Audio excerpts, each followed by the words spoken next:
Fabian, big world title fight coming up. I suppose this is something you've been dreaming of your whole life. How are you feeling now coming into only a few days out?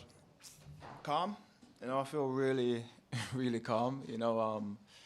But that's just me as a person. But yeah, I've been working a long time for this moment, so it feels good to finally get here. You know what I mean? A couple of days away from achieving that goal, and yeah, I feel good. Is it a moment like you feel prepared for? Obviously, coming through as an undefeated amateur, people were talking about you before you even made your pro debut. Obviously, knowing your name through your brother as well. Is that pressure something that you've had your whole career, something that has prepared you for this big moment? Yeah, definitely, definitely. Since I've started, everyone's like, okay, his brother started. Let's see if he's any good. You know what I mean? Went from amateur career, undefeated. Obviously, pro, suffered a couple of losses, and that's what it's like when you lose. People start doubting. You know what I mean? But I never doubted myself, and that's the reason why I'm in the situation I'm in now. Obviously, Johnny Eblin, we've seen him being very impressive over the last while. His wrestling is obviously very good, and you spoke about a couple of losses there. The Van der Voort one was a lot of it obviously down to the wrestling, although a closer fight maybe than a lot of people talk about. Yeah. Is that something that you've improved an awful lot on the wrestling from, and obviously is that something you've thought about a lot coming into this fight? Yeah, no, definitely.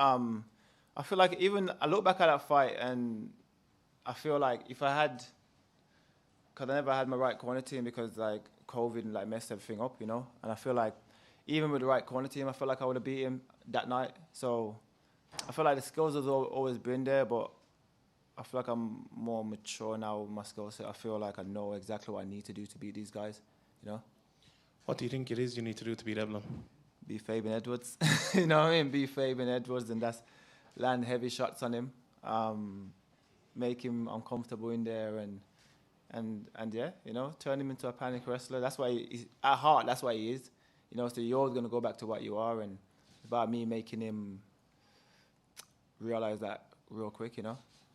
Obviously, it's there for everyone to see the amount of talent you have, but sometimes you even said it yourself, you fight within yourself maybe a little bit. Is that what you're talking about, being Fabian Edwards, letting those shots go, letting the hands go, and make him pay for his mistakes? Yeah, that's what I mean. Like when you see me in the gym and you see me just flow, I'm always at my best when I'm just in there flowing and enjoying. I felt like there's been certain moments where I haven't done that, and that's how it goes. I'm still young in this sport. I've only been doing this for 8 years now. 8 years? Yeah. 8 years, so I've been here for 8 years, so it ain't long compared to some of these guys, Last one for me. How good would it be to get home to Birmingham and you have the Bellator title and your brother have the UFC title and hold them up in your hometown? Yeah, that's gonna be fucking. That's gonna be crazy. That's what we envision. When I signed for Bellator, I said that's what I'm gonna do. I came here to get a belt. I never come here just to like take part and then fade away into background. I came here to get a belt, and yeah, I'm not far away from that. Obviously, you were an undefeated fighter for a long time, and an amateur and a pro. What was the kind of feelings and the kind of mental side of it when you went in there, and even if you dispute this decision or whatever, on the record it is a loss. It's two losses in a row. Yeah. What kind of mental things you have to deal with, and how hard is it compared to when the momentum of being undefeated for a number of years? What are the changes in the kind of mentality and the training and everything around that? Yeah, like I say, when you're undefeated for so many years, you think to yourself, I'm never going to lose. Like, you really do. Like, I could never lose. You know what I mean? But you suffer your loss, a next loss, and you kind of like, part of the sport. You kind of realize part of the sport, let's not hold on to it too much, because holding on to it is going to do more damage than good. You know what I mean? So, yeah, therefore soaked for a bit. I was driving, and every time I drive, it would flash into my head like, oh, fuck's sake, I can't believe you lost that. But I just maintained the same positive mindset. I thought, I'll get back to the gym, get back working, And obviously you took a fight with a legend in Machida after that and got the finish. Yeah. Like, was that, obviously it's a legend of the sport, a guy who's been a champion in the UFC. Is that a different kind of feeling when you're going against somebody who you obviously would respect and maybe look up to as you were growing in the sport? Yeah. And plus as well, like I was like back against the wall type of feeling, so I didn't really care who was in there with me, if I'm being honest. It was like, by any means, I'm winning this fight, and by any means, I'm winning this fight, and yeah, and by any means, I won, Hey, Fabian. Is it a coincidence that right now you and your brother are at the top of your promotions, basically? Nah, I just feel like obviously years and years of hard work have just kind of led to the moment, kind of at the same time. You know what I mean? And that's about it. Yeah. Is it like? But it's so there's nothing specific to the factor that it's happening at the same time. Nah, not really. You know, I feel like like I said, just like literally just the years of hard work, and me and my brother are very like perfectionists. You know, we're like, nah, it needs to be done right. We need to get it right. And I feel like over the years, it's just built up our skill set, and we've just, God's timing. You know what I mean? I feel like it's that time. Do you think you're being overlooked by Johnny basically because he is undefeated? And what do you make of him being undefeated and that mentality he comes with? Like I say, when you've never lost before, you think, nah, I can never lose. Like, fuck it, that would never happen to me. You know what I mean? And that would be his downfall. You know, he thinks he can never lose, and that's a good mindset to have. But when I go in there and when the shots are flying at him, you know, and he's in a fight, then he'll realize, he'll realize. And I heard him say that you were there too, like in the studio, that you don't drop people. So what do you say to that? That when he says like you're not dropping people. Oh, dropping people. Yeah. I think you said that today, right? Oh yeah. But I said to him like, I KO people though.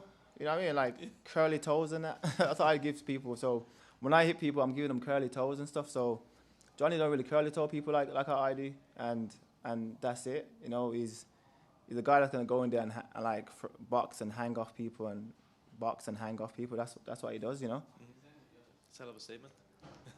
You also there was a time when pretty recently actually that Gegard Mousasi, like that people were saying that he might be someone that could give Izzy a good run for his money, probably maybe beat him. Yeah. And then you beat him. Yeah. So do you look back at that and what did that do for you mentally as well? Yeah, done a lot for me, and to be honest, I was more happy that I beat him over the 5 rounds than like taking him out in a round.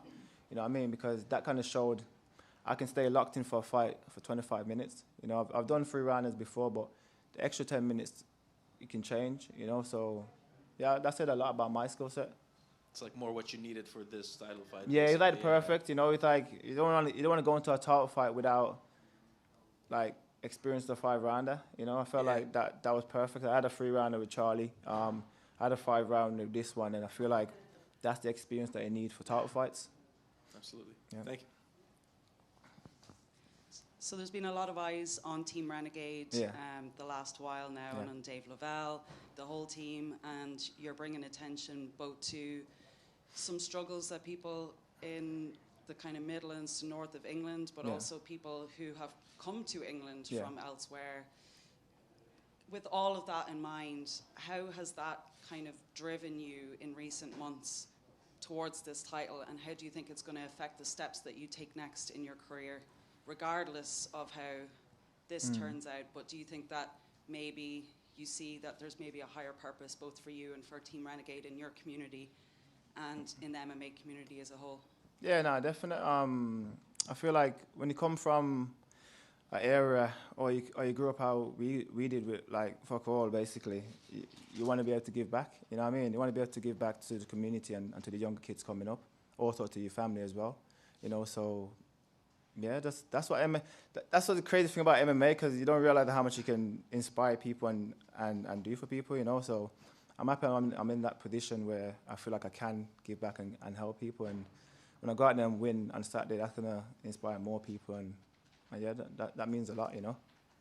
Because Leon has spoken about being from the trenches. Yeah. As in a Birmingham context. And I'm like, lads, you know, there's the bigger context there of being a family coming from Jamaican roots. Yeah. You know, like... So we're not on about the Birmingham trenches, though.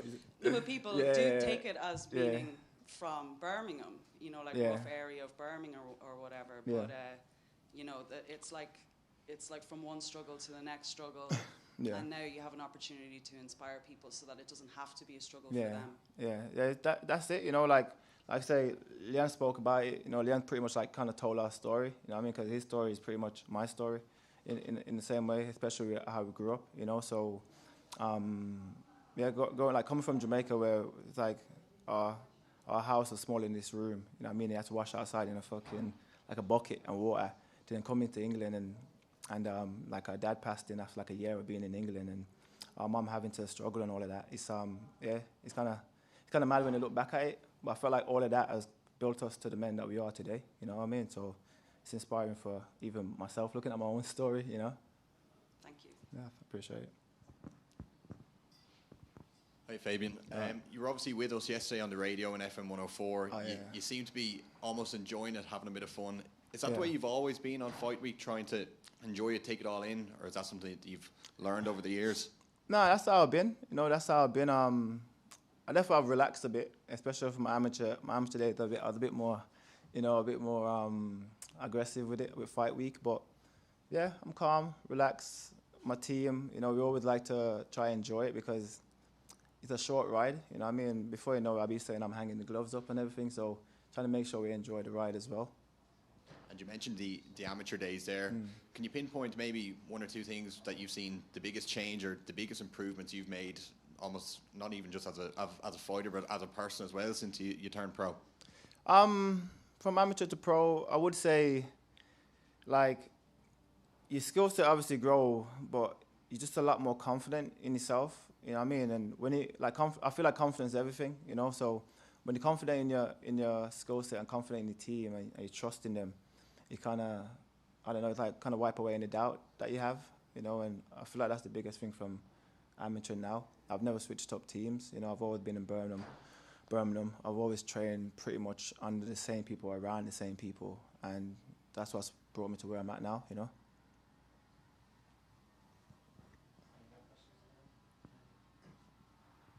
Hi, Fabian. Yes, brother. Last time we spoke, it was at the Eiffel Tower in Paris. Yeah. A lot of French people follow your story. Yeah. My question is simple. You were underdog in Paris today too, for this week. Is this place such a better place for you to fight? Because it's like the story of Leon. Yeah. Every fight at the big stage, you was underdog. Yeah. So can you explain us if you feel better in this position as favorite? I think I'm an underdog. I am, right? I think I'm the underdog, so all I know, it feels good to fight in front of the Irish crowd. I know that. I've been in Ireland before. I fought here. I've got 2 stoppage on my record in Ireland. So, yeah, that venue's been good to me. That venue's blessed me with some good wins, and I feel like Saturday, like I truly believe on Saturday, he's going to bless me with another beautiful victory, and yeah. Thank you very much. I appreciate it, brother. Yeah, so I appreciate it, boys.